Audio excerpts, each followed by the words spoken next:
अब चलते हैं न्यूमेरिकल प्रॉब्लम नंबर 4 की तरफ, जिसमें स्टूडेंट्स हम लोगों ने सिंपल हार्मोनिक मोशन को स्प्रिंग कांस्टेंट के ज़रिए प्रूव करना है। हम लोगों ने कुछ कंडीशंस देखनी है। आइए वो कंडीशंस क्या हैं। एक ब्लॉक है जिसका मास है 4.0 kg, उसको ड्रॉप किया जाता है किसी की हाइट से स्प्रिंग के ऊपर। वो हाइट भी गिवन है हमारे पास, स्प्रिंग कांस्टेंट के भी गिवन है फॉर द रिक्वायर्ड स्प्रिंग। हम लोगों ने फाइंड करना है उस मैक्सिमम डिस्टेंस को जो कि कंप्रेस करेगा स्प्रिंग को after when the block is reached towards the spring।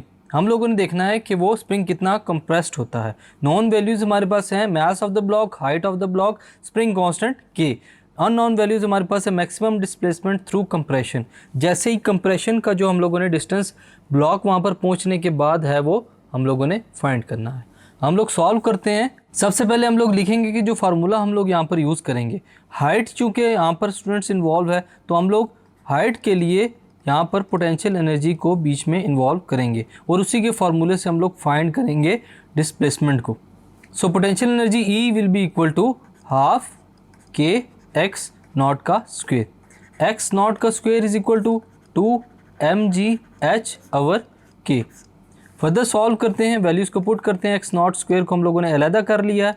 ये किसके इक्वल हो जाएगा, 2 multiply by 4 multiply by 9.8 multiply by 0.8 divide होगा हमारे पास 1960। एक्स नॉट का square then will be equal to 0.038। After calculation square root लेंगे स्टूडेंट्स तो हमारे पास एक्स नॉट ऐसे ही रह जाएगा। After taking square root of 0.032 we will have 0.18 metres. So students इस न्यूमेरिकल प्रॉब्लम के अंदर हम लोगों ने रिक्वायर्ड डिस्प्लेसमेंट को फाइंड किया। Thank you.